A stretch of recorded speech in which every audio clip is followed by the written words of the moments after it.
বহু মানুষ আছে, ছেলে মেয়ের সংখ্যা বেশি, পড়াশোনা করাতে পারছে না, সংসার চলে না, কষ্ট করে চালাচ্ছে। কেন আমার আপনার দায়িত্ব নাই যে খোঁজ খবর নেওয়া যে কে অভাবের মধ্যে আছে? শুধু বাড়িতে আমি জাকাত বের করে এই দিলাম, আসলো, শেষ হয়ে গেলাম, আমি মুক্ত হয়ে গেলাম, এত সহজ? এই দান যেটা করবেন, জাকাত যেটা দিবেন, সেটা তো সচেতনতা জরুরি।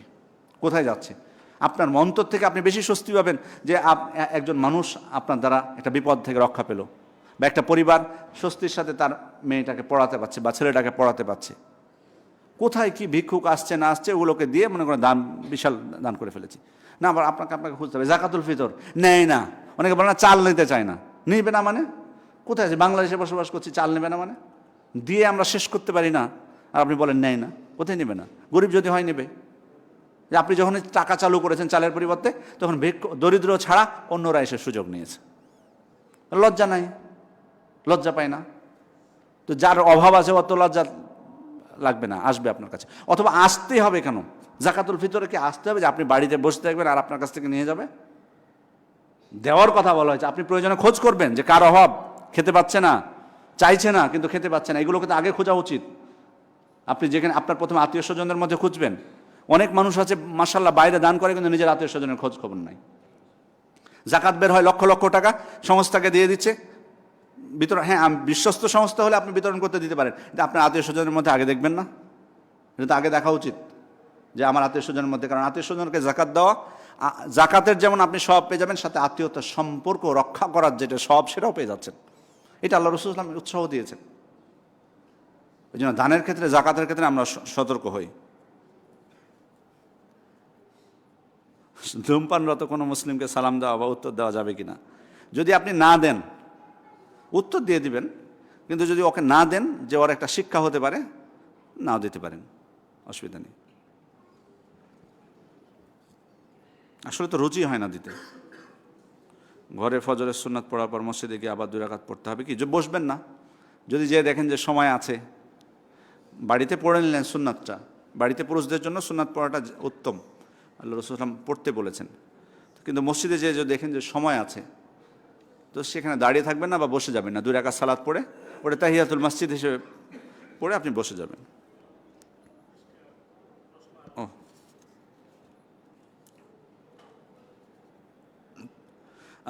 আরশ কুরসি সৃষ্টির আগে আল্লাহ তাআলা কোথায় সমাজ, এগুলো প্রশ্ন নিয়ে আসা যাবে না।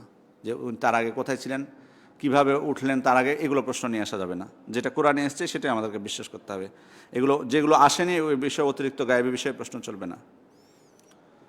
রাতের 3য় অংশে আল্লাহ তাআলা যেখানে রাত সেখানে নেমে আসেন, কিন্তু অন্য জায়গায় তখন দিন, এগুলোও প্রশ্ন নিয়ে আসা যাবে না। আমাদের উপর যেটা অর্পিত দায়িত্ব সেটা আমাদেরকে পালন করতে হবে। আমরা অতিরিক্ত যাতে না যাই। ওই যে লাইলাতুল কদর নিয়ে গবেষণা বহু মানুষের, শেষ 10 দিনে যদি বিজোড় রাত্রি নিয়ে টেনশন, যে আমাদের বিজোড় তো সৌদি আরবের তো জোড়, এটা নিয়ে একটা টেনশনের মধ্যে থাকে অনেকে।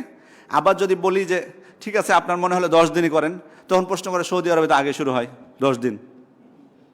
সৌদি আরবে তো 10 দিন আগে শুরু হয়, 1 দিন আগে বা 2 দিন আগে অনেক সময় শুরু হয়। তো কি করব? আসলে ঘটনা হলো যে আমল যেভাবে করতে বলা হয়েছে আমাদেরকে, সেভাবে আমরা আমল করব। এত কিভাবে হবে? আল্লাহ তাআলা আমাদেরকে আমল করতে বলেছেন। তিনি সৃষ্টি করেছেন সারা বিশ্ব। এই যে দিন রাত্রি, স্থান পরিবর্তন তিনি আমাদেরকে দিতে পারবেন।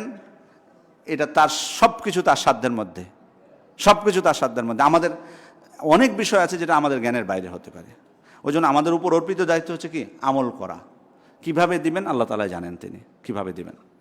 জি, এগুলো প্রশ্ন নিয়ে আসা যাবে না, বা সমাধান করার চেষ্টা করেও কিন্তু আমরা করতে পারবো না। অনেকে দেখি যে সমাধান করার চেষ্টা করে, কিন্তু আসলে কিছু কিছু জায়গায় আমি দেখি যে সমাধান করে আপনি শেষ করতে পারবেন না এগুলো বিষয়।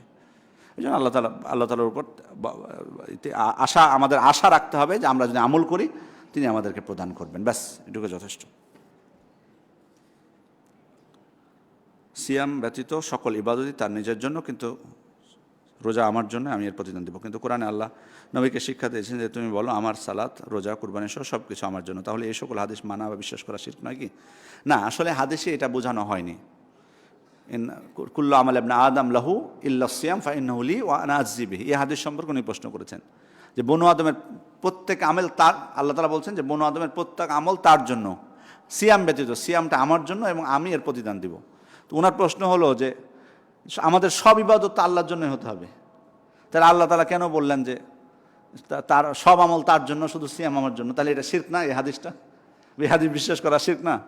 না, এই হাদিসে এটা যেটা বোঝানো হয়েছে সেটা হলো, এই জন্য কিন্তু কোরআন এবং হাদিস নিজের মতো করে বোঝা যাবে না।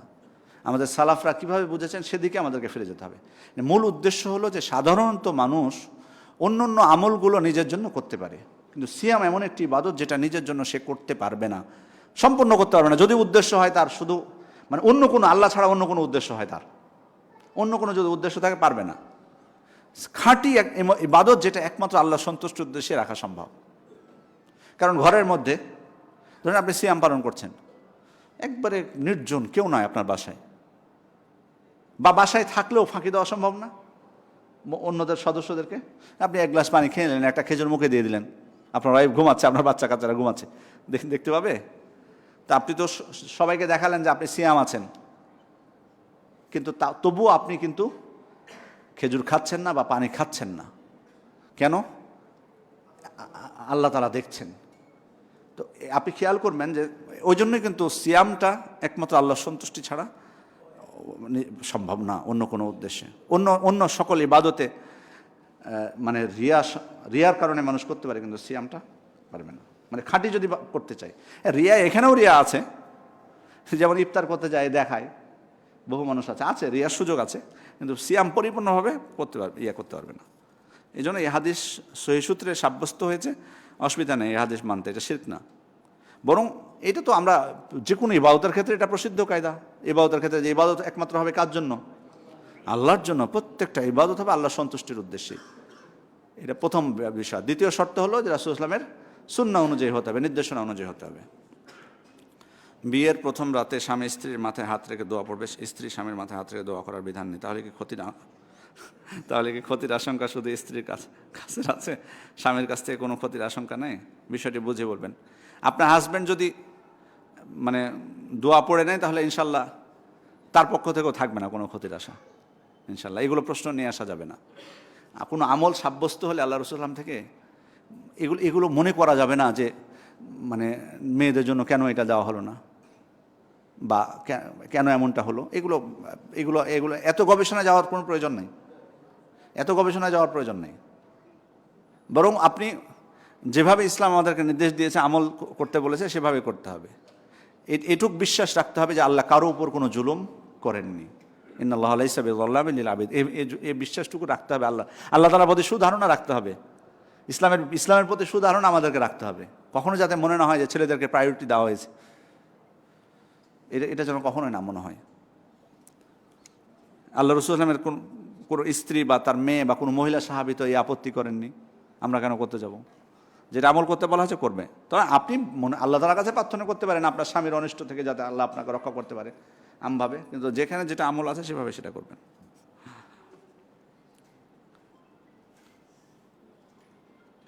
শান্তিপূর্ণ ধর্ম পালনের জন্য বিদেশে অবস্থানের ব্যাপারে শরীয়তের হুকুম কি? আবার কেমন কথা, বুঝিনি প্রশ্ন। সন্দেহযুক্ত ইনকাম পরিত্যাগ করতে চাই, অন্য উপায় না থাকলে কি করব? যতদিন মানে যদি এমন হয় আপনার যে আপনি যদি এটা এখনই বন্ধ করে দেন, তো আপনি খেতে মানে সমস্যা হবে, তো আপনি খুঁজতে থাকবেন আন্তরিকভাবে, হালাল ইনকাম খুঁজতে থাকবেন, যতদিন না পাচ্ছেন কন্টিনিউ করতে পারেন। আর এর থেকে সর্বোত্তম হলো যে যখনই জানতে পারবেন যে এটা ভুল, ছেড়ে দেওয়া, আল্লাহর উপর তাওয়াক্কুল করা। ওয়া ইয়াত্তাকিল্লাহ ইয়াজআল লাহু মাখরাজা। তবে উলামা ইকরাম বলছেন যে যতদিন না আপনি পাচ্ছেন ততদিন কন্টিনিউ করতে পারেন। তবে তাই বলে চুরি বা ডাকাতি স্পষ্ট না, সন্দেহযুক্ত যে বিষয়গুলো। জানালার নেট দিলেও কি জানালা বন্ধ বলে মনে হবে? সমস্যা, এত কঠিন প্রশ্ন করলে তো অসুবিধা।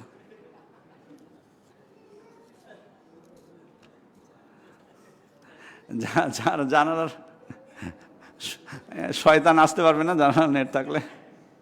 আসলে আমার মনে হয় না যে নেট মানে কিছু বিষয় আছে যে আসলে যদি নেট দেওয়া হয়, এটা কি বন্ধ বলে গণ্য হবে? আমি যদি প্রশ্ন করি, হ্যাঁ, বন্ধ বলে গণ্য হবে না, কারণ আপনার বাতাস আসবে, স্বাভাবিক দেখতে পাওয়া যাবে, স্পষ্টভাবে দেখতে পাওয়া যাবে। আল্লাহু আলাম। তবে মানে এখানে তো আসলে বিষয়টা তো এমন না যে হারাম আপনার জন্য, মানে আপনি যতটুকু প্রয়োজন, সেক্ষেত্রে আপনার যদি নিয়ত হয় যে ঠিক আছে যেহেতু আল্লাহ রাসূল সাল্লাল্লাহু আলাইহি ওয়াসাল্লাম বন্ধ রাখতে বলছে, তো আমি নেট দিয়ে কমপক্ষে ইয়া করে রাখি, এটা হতে পারে যে এটা ভালো দিক, হতে পারে এটা ভালো দিক। ফাত্তাকুল্লাহ মাসতাতুম, এই যে আমারতুকুম বিআমরিন ফাআতু মিনহু মাসতাতুম, তোমাদের কোনো আদেশ করলে তোমরা সাধ্যমতো পালনের চেষ্টা করো। এটা ধরতে পারি আমরা যে হ্যাঁ সাধ্যমতো পালনের চেষ্টা করেছে, নেট দিয়ে কমপক্ষে একটু আড়াল করেছে। কারণ আসলে ব্যাপারটা হচ্ছে কি, আমাদের দেশে এসি না থাকলে আসলে পুরোপুরি বন্ধ করা গরমের সময় এটা কিন্তু অনেক অনেক ঘর বাড়িতে সম্ভব না, এটা সর্বোচ্চ চেষ্টা করতে হবে। অসুস্থ অবস্থায় অল্প পরিমাণে পেশাব আটকে সালাত আদায় করলে সালাত কি মাকরুহ হয়ে যাবে? না, যদি এমন হয় যে মানে আপনার মনোযোগ একাগ্রতা নষ্ট হচ্ছে, এমন চাপ যদি থাকে, তাহলে এটা ঠিক হবে না আপনার। কিন্তু যদি মানে আছে না যে কখন সালাম ফিরাবে, মানে এমন অবস্থা হয়ে গেছে যে ইমামের উপর আপনার রাগ ধরছে যে ইমাম তো এত লম্বা করে না, আজকে মনে হয় লম্বা করছে, আমার বিপদ তাই, এরকম মনে হলে তো আপনার কন্টিনিউ করা ঠিক না। কারণ আপনার তখন তো আল্লাহর মানে যে দোয়া বলবেন, জিকির করবেন, সেটা মনোযোগী থাকবে না তখন। আচ্ছা, হালকা হয় অসুবিধা নেই ইনশাল্লাহ, এটা তো যে কোনো মানুষের এটা হতে পারে, স্বাভাবিক। সত্যাগতভাবে আরশের উপরে, তবে প্রতি রাতে নেমে এসে ডাকেন, প্রতি রাতে নিচের আসমানে এসে ডাকেন, বিষয়টি বুঝিয়ে বলবেন। বিষয়টি যেভাবে শুনতেছেন সেভাবেই, মানে এখানে অতিরিক্ত প্রশ্ন করা যাবে না যে যেমন অনেকে করেছে, এটা আমি ওই জন্য উল্লেখ করছি আপনাদেরকে, যে তাহলে কি আরশ ফাঁকা হয়ে যায়, নাউজুবিল্লাহ মিন যালিক, এই ধরনের প্রশ্ন নিয়ে আসা, এই ধরনের বিষয় নিয়ে আসা যাবে না। যেটা এসছে সেটা, এর পরিমাণে বিপরীতটা যে আপনাকে বলতে হবে, এ ধরনের কোনো আকীদা পোষণ করা যাবে না। আমি সালাতের প্রথম বৈঠকে দরুদ পড়া যাবে কিনা, অথবা পড়ে ফেললে সহসিদা দিতে হবে না? সহসিদা দেওয়ার দরকার নেই, বরং অনেক ওলামা ইকরাম বলছেন যে আপনি যদি সময় পান এবং পড়ে ফেলতে পারেন। শেখ বিন বাজ রহমতুল্লাহ আলাইহির ফতোয়া দেখেছি, উনি বলছেন যে যদি দেখা যাচ্ছে ইমাম লম্বা করতেছে, তা আপনি পড়ে ফেলতে পারেন, অসুবিধা নেই, সহসিদা দিতে হবে না এটা। আবার অনেকে কড়াকড়ি করেছেন, কেউ কেউ বলেছেন যে না, এটা দরুদটা শেষ বৈঠকের সাথে খাস। ইমাম যখন সামি আল্লাহু লিমান হামিদা বলবে, মুক্তাদিকে তখন শুধু রব্বানা ওয়া লাকাল হামদ বলবে? আসলে ব্যাপারটা হলো যে অনেকে বলেন যে আপনার মতভেদ, অনেক ভাইরা বলে যে মতভেদপূর্ণ মাসালা, মতভেদের কথা কেন বলেন সাধারণ জনগণের সামনে? আসলে বলতে আমরা বাধ্য হই, কারণে যে এখানে কিন্তু অনেকে খুতবা দিতে আসেন। আজকে ধরেন আমি একটা মত বললাম যে এটাই চূড়ান্ত, আরেকজন শায়েখ এসে আপনাদেরকে বিপরীতটা বলল, এটা বেশি ধোঁয়াশা হবে না? ওই জন্য বলি যে এই মাসালায় কিন্তু দুই ধরনের মত আছে। আমার মতটা আমি বলতেছি, আমি যেটাকে সমর্থন করি, আমার তো মত না, ইমামদের মত আমি সমর্থন করি। যারা বলেছেন যে মুক্তাদি সামি আল্লাহু লিমান হামিদা বলবে না, শুধু রব্বানা ওয়া লাকাল হামদ বলবে, আমি তার ওই মতটাকে সমর্থন করি। কারণ কি, শেখ মোহাম্মদ ইবনে সালেহ আল উসাইমিন রাহিমাহুল্লাহ বলছেন, এটা দলিল দিতে যে আপনি হাদিসটা খেয়াল করবেন, যে ইন্নামা জুইল আল ইমাম লিউতাম্মা বিহি, ইমামকে রাখা হয়েছে তাকে অনুসরণ করার জন্য। ফাইদা কাব্বারা ফাকাব্বিরু, যখন তাকবীর পাঠ করে তোমরাও তাকবীর পাঠ করো। তারপরে তো বিবরণ আছে, ফাইদা রাকা আফার কাহু, যখন রুকু করবে তোমরা রুকু করো, ফাইদা সাজাদা ফাসজুদু, সিজদা করবে তখন সিজদা করো। মানে ইমাম যেটাকে করতে বলা হয়েছে মুক্তাদিকেও সেটা করতে বলা হয়েছে, খেয়াল করুন। কিন্তু যখন বলা হয়েছে ওয়াইদা ক্বালা সামি আল্লাহু লিমান হামিদা ফাকুলু রব্বানা ওয়া লাকাল হামদ, ইমাম যখন সামি আল্লাহু লিমান হামিদা বলবে তখন তোমরা রব্বানা ওয়া লাকাল হামদ বলো। তো শেখ মোহাম্মদ ইবনে সালেহ আল উসাইমিন রাহিমাহুল্লাহ উনি এটা ব্যাখ্যা করতে যে বলছেন যে এইখানে মনে হচ্ছে আল্লাহ রাসূল সাল্লাল্লাহু আলাইহি ওয়াসাল্লাম বলতে চেয়েছেন যে ইমাম যখন সামি আল্লাহু লিমান হামিদা বলবে তখন তোমরা সামি আল্লাহু লিমান হামিদা বলো না, বরং রব্বানা ওয়া লাকাল হামদ বলো। প্রত্যেকটাতে খেয়াল করুন, ইমাম যেটা করতে বলেছে মুক্তাদিকে সেটাই করতে বলা হয়েছে। সামি আল্লাহু লিমান হামিদার কাছে এসে বলা হচ্ছে কি, যে সেখানে কিন্তু আল্লাহ রাসূল বললেন যে তোমরা সামি আল্লাহু লিমান হামিদা বলো, বরং বলেছেন কি রব্বানা ওয়া লাকাল হামদ বলো। এই দৃষ্টিকোণ থেকে এটাকে আমার কাছে বেশি শক্তিশালী মনে হয়। তবে অনেকে আম হাদিসের উপর ভিত্তি করে, এই যে ইমাম অনুসরণের উপর ভিত্তি করে বলেছেন যে এটা মুক্তাদিদের জন্য প্রযোজ্য, তারাও দলিল পেশ করার চেষ্টা করেছেন। সে কারণে এটা মতভেদপূর্ণ মাসালা, আপনার যেটা মনে হয় যে বেশি শক্তি, আপনার কাছে যেটা মনে হবে সেটাই আপনার আমল করতে পারেন ইনশাআল্লাহ। হ্যাঁ, ইমাম বলবে না, ইমাম বলবে রব্বানা, না ও জোরে জোরে হয়তো বলে না, কিন্তু ও আচ্ছা, না এটা তো অনেকে তো ঝড়ের গতিতে পড়ে, ওটা তো না, রব্বানা ওয়া লাকাল হামদ ওয়াজিব না ইমামের জন্য, মুস্তাহাব, মুস্তাহাব, মুস্তাহাব আমল, মুস্তাহাব আমল। তবে পড়া উচিত রাসূলের যে কোনো সুন্নাতকে যাতে আমরা না করি, ইগনোর না করি। যে আচ্ছা, আমাদের শেষের পথে ইনশাআল্লাহ আমরা শেষ করে দেব। আর প্রশ্ন আছে নাকি আরো? আচ্ছা আচ্ছা আচ্ছা আচ্ছা আচ্ছা। সূর্য উদয়ের কিছুক্ষণ আগে ঘুম ছাড়ে এবং অজু ইস্তেঞ্জা করতে করতে সূর্য উদয়ের সময় হয়ে যায়, তখন আমার করণীয় কি? আপনি এসে সালাত পড়ে নেবেন, তখন যখনই আপনার সুযোগ হবে সাথে সাথে পড়ে নেবেন। ইদা নামা ইদা নাসিয়া আহাদু ইদা নামা আন সলাতিন আও নাসিহা ফালিউসাল্লিহা ইদা যাকারাহা। যখন ঘুমিয়ে যাবে অথবা ভুলে যাবে, তখন যখনই মনে পড়বে তখনই সালাত পড়ে নেবে। ফরজ আগে পড়বো নাকি সুন্নাত পড়বো বুঝিয়ে বলবেন। সুন্নাত যদি আপনি পড়তে চান সুন্নাতটা আগে পড়বেন। আল্লাহ রাসূল সাল্লাল্লাহু আলাইহি ওয়াসাল্লাম যেমনটা খাইবারের যুদ্ধ থেকে ফিরছিলেন, আমি যেটা খুতবার মধ্যে ইঙ্গিত দিয়েছি আপনাদেরকে, খাইবারের যুদ্ধ থেকে ফেরার সময় রাত্রে সবাই ক্লান্ত, তো আল্লাহ রাসূল সাল্লাল্লাহু আলাইহি ওয়াসাল্লাম বেলাল রাদিয়াল্লাহু আনহুকে বললেন যে তুমি জেগে থাকো, ফজরের সালাতের সময় হলে আমাদেরকে জাগিয়ে দিও। উনিও তো ক্লান্ত ছিলেন, উনিও ঘুমিয়ে গেছেন। শেষে সূর্যের তাপে ঘুম ভেঙে গেছে সবার। পরে আল্লাহ রাসূল সাল্লাল্লাহু আলাইহি ওয়াসাল্লাম বললেন যে এই এলাকা ছেড়ে চলো। তারপর অজু করলেন, অজু করার পর আল্লাহ রাসূল সাল্লাল্লাহু আলাইহি ওয়াসাল্লাম প্রথমে সুন্নাত পড়লেন, আজান দিতে বলেছেন, সুন্নাত পড়েছেন, তারপরে ফরজ আদায় করলেন জামাতের সাথে। এই হাদিস দ্বারা বোঝা যায় যে সুন্নাতটা আগে পড়বেন, সমস্যা নেই। রমাদান মাসে সিয়াম অবস্থায় রমাদান মাসে সিয়াম অবস্থায় অজুর সময় ভুলে নাক দিয়ে পানি গলার ভিতরে চলে যায় এবং সেহরির সময় শেষ হওয়ার পর খাবারের স্বাদযুক্ত লালা গিলে ফেললে কি হবে? ভুলে হলে তো অসুবিধা নেই, কিন্তু সতর্ক থাকতে হবে। বালেগ ফিল ইস্তিনশাক ইল্লা আন তাকুনা সাইমান। তুমি নাকে ভালোভাবে পানি দাও, তবে সিয়াম অবস্থা ছাড়া। তো হয়তো আপনি দিতে যে ভুলে বেশি চলে গেছে, ভুলে চলে গেলে ইনশাল্লাহ সেটার জন্য আপনার কাজা আদায় করতে হবে না ইনশাল্লাহ। না, সের পরে খাবার যদি সেটা তার মানে মূলত মুখে ইচ্ছা করে কিছু আটকে রাখাটা তো ঠিক না। ইচ্ছা করে তো মুখে কিছু লালা হোক বা দাঁতের মধ্যে ভুলে গেলে অসুবিধা নেই ইনশাল্লাহ। ভুলে অসতর্কবশত সতর্ক আমাকে থাকতে হবে। এরপরও যদি ভুল হয়ে যায় ইনশাল্লাহ আল্লাহ তাআলা ক্ষমা সুন্দর দৃষ্টি দেখবেন, যে ক্ষমা করবেন। বাচ্চাদের আদর করা সব মানবতার মানুষদের থাকে, সব মানবতার মানুষদের থাকে, যাহা আল্লাহ নবীও করেছেন। এখন তার অর্থ কি এটা নয়, দুষ্ট বাচ্চা হাতে আগুন নিয়ে খেলা করতে যাবে কি করে, তাহলে তো ঘর পুড়িয়ে দিবে? কি আসলে বুঝতে পারিনি আমি প্রশ্নটা আসলে কি বলছেন। এখন তার অর্থ কি এটা নয় যে দুষ্ট বাচ্চাদের হাতে আগুন দিয়ে খেলা করতে যাবে কি করে, তাহলে তো ঘর পুড়িয়ে দিবে? বাচ্চাদেরকে কেন আগুন দিবেন? নাকি আগুন দিয়ে খেলা করলে তো বাধা দিবেন তাকে? এটা তো এমনিতে সতর্ক হওয়া উচিত। বাচ্চাদেরকে আদর করার অর্থ না যে ও যেটা চাইবে সেটা দিবেন, না কি আসলে প্রশ্নটা বুঝিনি। নামাজ পড়লে আল্লাহ দিয়ান তাকে কি করে জানতে চাই? এটা কি সিলেটি ভাষা? আমি পড়ছি, হুবহু পড়তেছি। নামাজ পড়লে আল্লাহ দিয়ান তাকে কি করে জানতে চাই?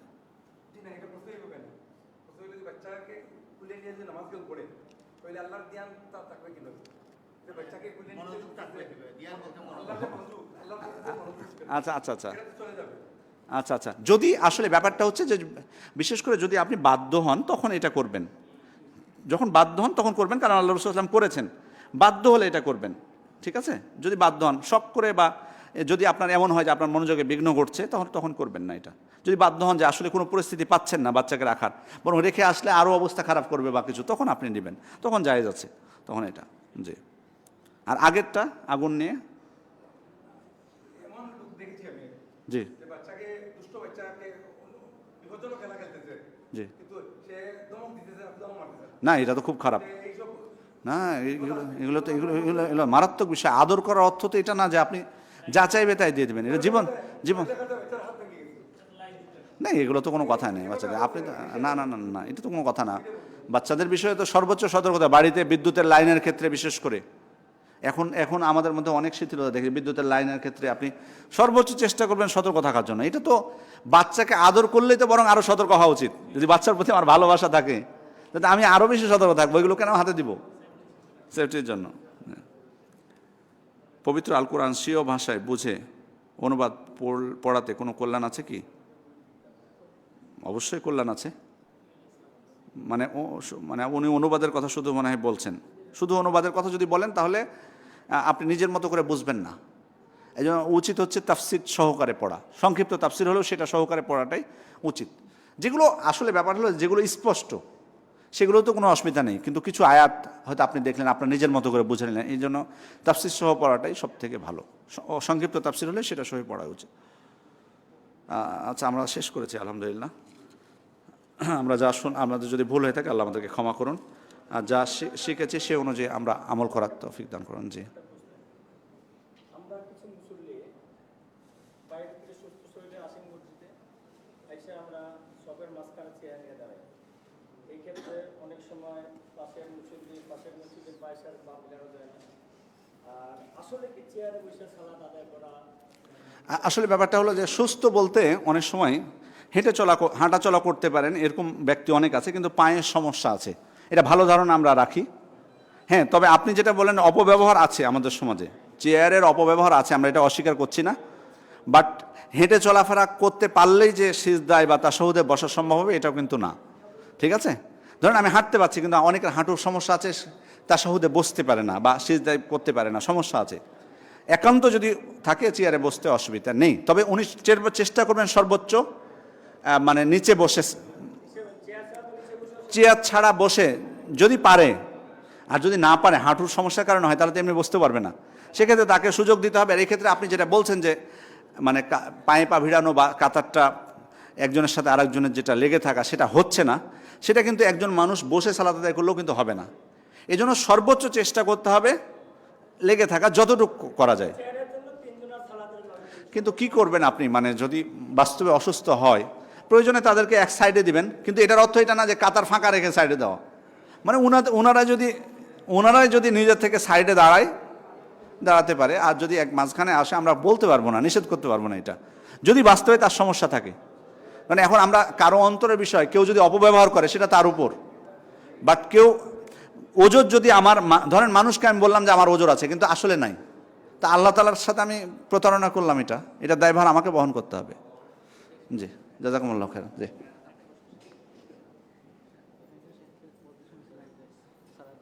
শেষ হয়ে যাওয়ার সম্ভাবনা থাকে, তাহলে পবিত্রতার দিকে না তাকিয়ে